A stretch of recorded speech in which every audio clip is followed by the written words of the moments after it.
What's going on YouTube? This is On Said. Today I wanted to talk to you about metabones, and I got two of them. I got the .64 version and I got the .71 version.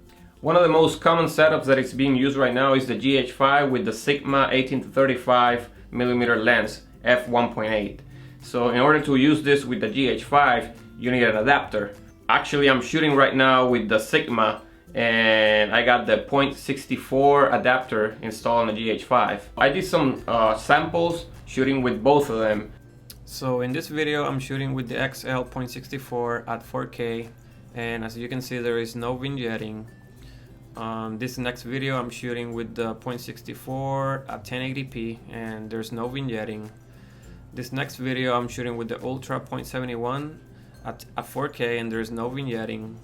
And in this last video I'm shooting with the .71 at 1080p and there is no vignetting. Now I want to point out that the vignetting effect that you see, it's only while taking pictures. Whenever you're shooting videos, you won't see this effect. As you saw in the video samples, I was shooting 4K and I was also shooting in 1080, and I zoom in all the way to 35 and then I zoom back to 18 and you couldn't see any vignetting. So which one should you get? Well, that all depends on the glass that you have and the glass that you are planning to buy. If you're gonna use full frame glass, I would recommend the .64 because it's meant to be used with full frame lenses. If you're gonna be using APS lenses, which are meant to be used with crop sensor cameras, I would go with the 71, which is the Ultra version. You do get a little bit of vignetting with the .64 and the Sigma lens, which is the one that I'm using right now, but I wouldn't discourage you from using it because you actually get a little bit more of light with the .64 version. You get more light and you also get more background blurred. So it all depends on what you want. I plan on buying more full frame lenses, so I'm definitely sticking with the .64 and I'm gonna sacrifice that little bit of that range from 18mm to 24mm with the vignetting. I'm gonna sacrifice that. I don't mind shooting above 22mm. That's something that you can easily adjust to, and that is not such a big difference. If you're planning on using this setup for photography, it's amazing. I'm telling you, the results are great. It's super sharp.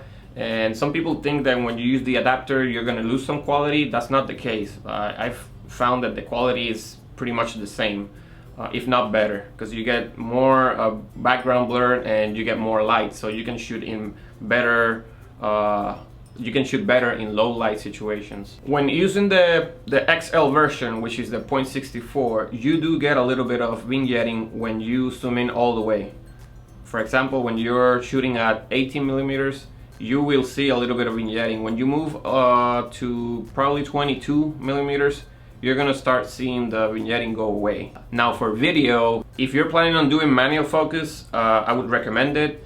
If you plan on using autofocus or you're planning on shooting something that's moving a lot, I wouldn't recommend it because the Sigma lens does a lot of focus hunt. Apparently there seems to be some communication error between the camera and the lens. I don't have this problem using native lenses. It works fantastic, but it's not great with the GH5 and the Sigma using that adapter. You're gonna get a lot of focus hunt and you're not gonna get good results. The adapter that I bought is Canon to Panasonic. Now these are EF lenses. For example, I have this 50mm lens. This is the 1.4 Canon. I can use this with this adapter and it works fantastic. But I also have EFS mount lens, and this is a 10 to 18, and this does not function with the adapter. There's some things you can do to make it fit, but I'm not planning on damaging this lens. I use this with the Canon 70D. Thanks for watching, guys. If you have any questions, please let me know in the comment section below.